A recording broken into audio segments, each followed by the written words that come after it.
Okay, good day. This is Mr. McCully, and this is my AP Calculus Summer Review, SR #1, Linear Equations and Slope. So if that's what you're looking for, you found it. Just before we get started, I thought I'd go over just a few things. Hopefully you're getting to this particular video through this, but the way that you're going to look up stuff is that you're going to go to Coshocton City Schools, you're going to go to schools, you're going to go to the high school, and then you're going to go to teacher pages. Mr. Nat McCully right here is my page. You're going to go to your AP Calculus Summer Review. And once you have that, you'll see the summer notes and the lessons here. I'm currently working on the first one, so I don't have a link yet, plus the worksheet that you'll be asked to submit when you start school in the fall. So my suggestion to you is that you print out the notes either as slides or thumbnails. All you have to do is click on it. It's PDF file. If you want to look at the notes big here, and then you can write your notes in as you follow along. The other option that I have is I've also printed them out as slides like you would in a PowerPoint. And if you want to look at that, you can write your notes in the side as you follow along. And I would suggest that you do that for all of these. It'll make it a lot easier, and you'll spend a lot less time pausing, and you can just write in your notes as we go through it. All right, so let's close all this stuff out and get right at it. Here is the first summer review topic. We're going to be talking about linear equations, and we're going to be talking about slope as a rate of change. Now, hopefully most of you are going, you're starting with lines. Didn't I learn lines in Algebra 1 there, Mr. McCully? Yeah, you did. And that's okay for us to review it. And you really need to understand that essentially all of calculus is the study of slope. And it's the slope of curves, and it's the rates of change, as you see in my second learning goal here. These things are the absolute building blocks of calculus, so we got to know how to do it. So just as a real quick overview of what we're working towards this summer and what you can expect from calculus, first off, the breadth of calculus, the breadth of topics in calculus is far smaller than it was in pre-calculus. In pre-calculus, we did linear, polynomial, rational, we did exponential equations, we did a lot of trig, we did conic sections, we did a lot of different topics. Here we're going to focus on pretty much limits, derivatives, and integrals and applications of those things. Also, if you like rules, step A, step B, step C, 1, 2, 3, go through it, then you're going to like calculus. And really, you can kind of think of calculus as algebra 3. The stuff that's a little bit more challenging, the not so good, it's not bad, it's just not quite as good, is that there's a lot of new notation.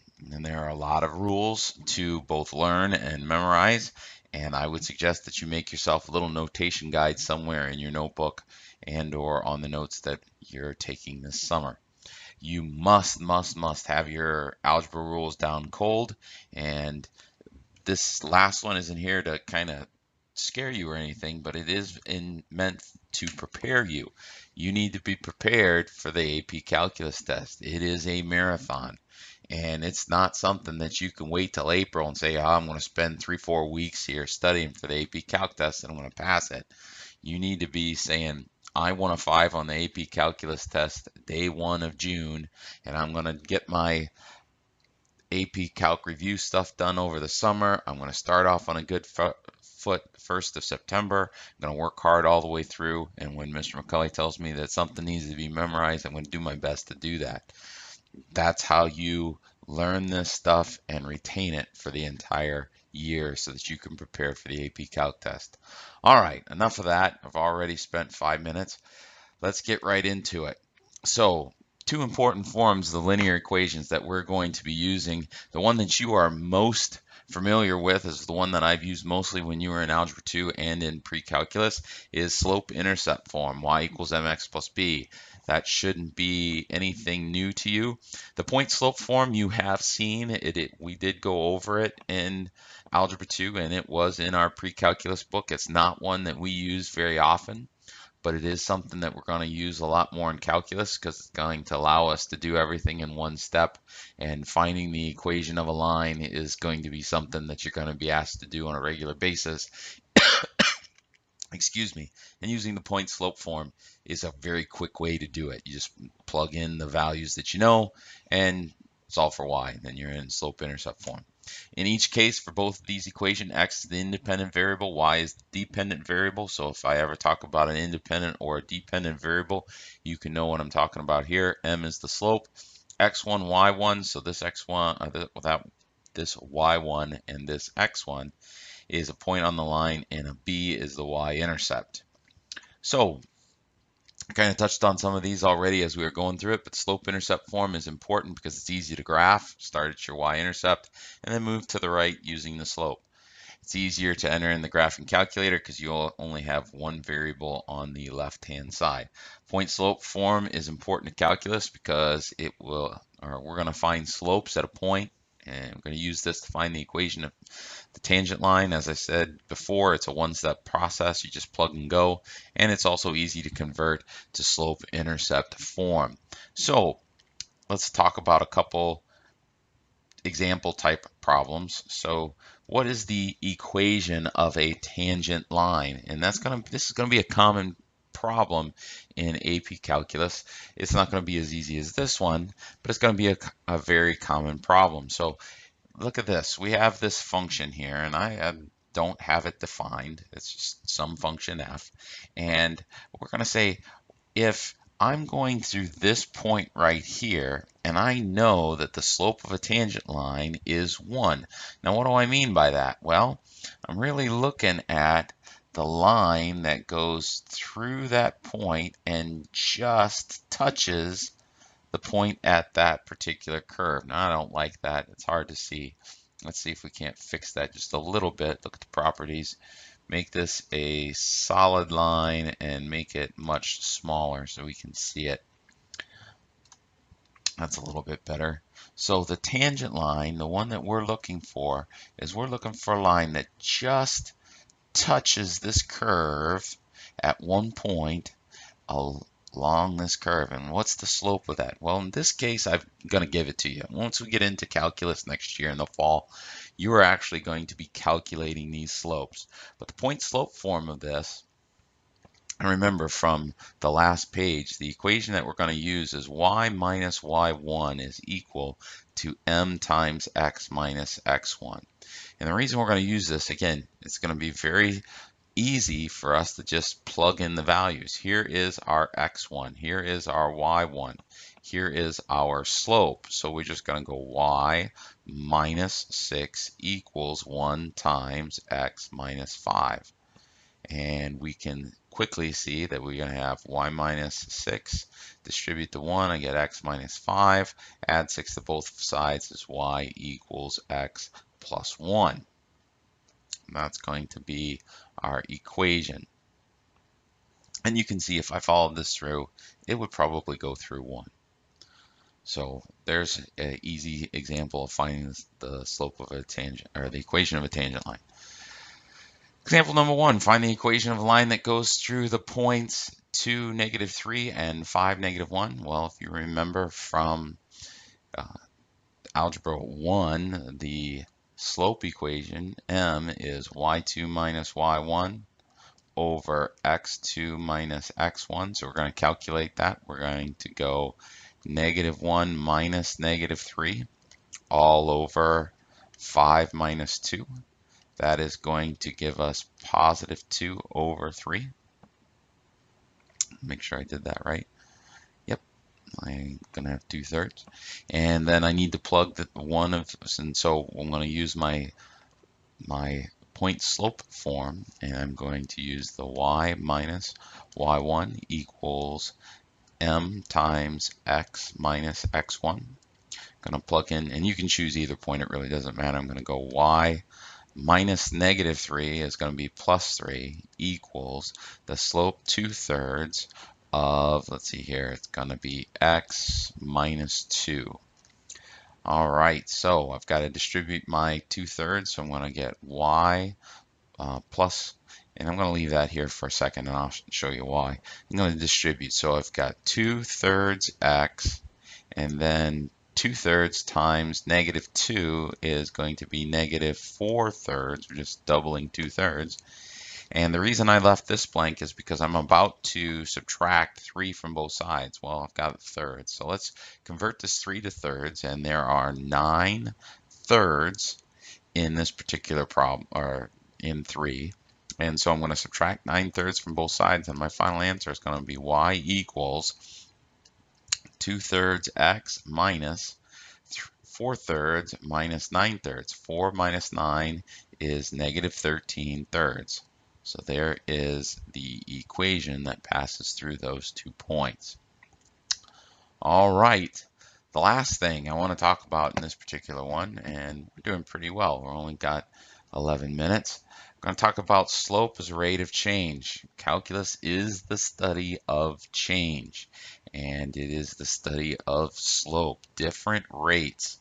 Slope compares the amount of change in one quantity to the amount of change in a second quantity. So let's talk about a specific instance of that.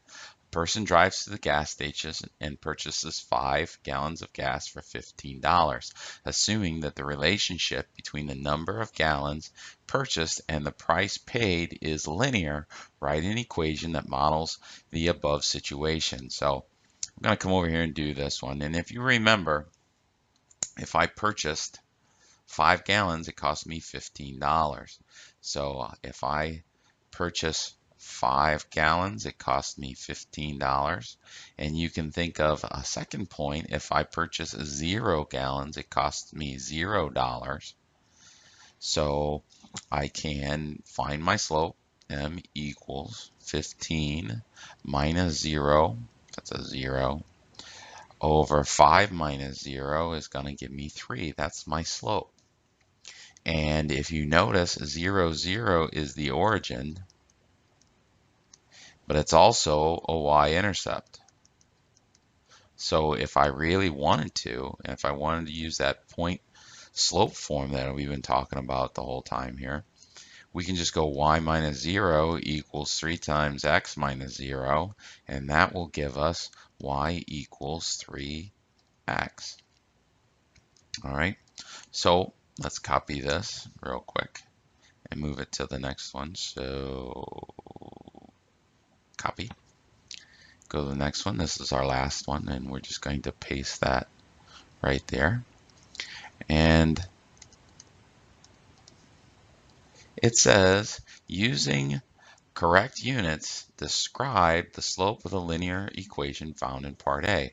So our slope was 3, and we want to talk about that using the correct units. Well, let's talk about what that would actually graph in the context of this particular problem. All right, let's talk about what x units are. Well, that is the number of gallons of gas. And let's talk about what y is. Y is the number of dollars.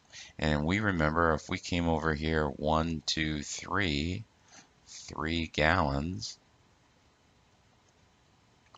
and 5, 10, 15,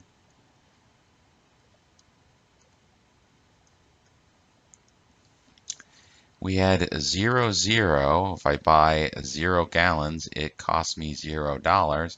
And if I buy 15 gallons, it costs me $15. And I have a line that goes like this. My slope represents the change. Let me write this down here. Represents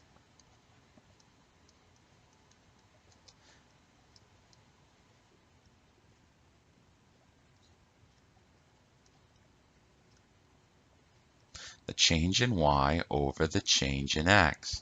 In this particular instance, the change from what we know, the change is in dollars. The change in x is in gallons. So when I take that 15 over 5 and I reduce it, I get my 3, but what is it? It's dollars per gallon. So if I'm asked to describe what's the slope with correct units in the context of this problem, I'm going to say the slope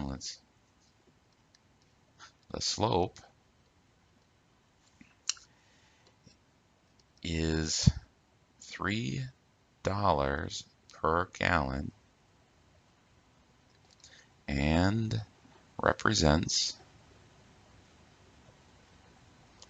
the cost, or we could call it the unit cost,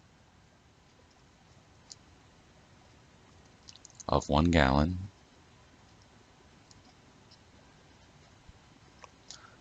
of gas.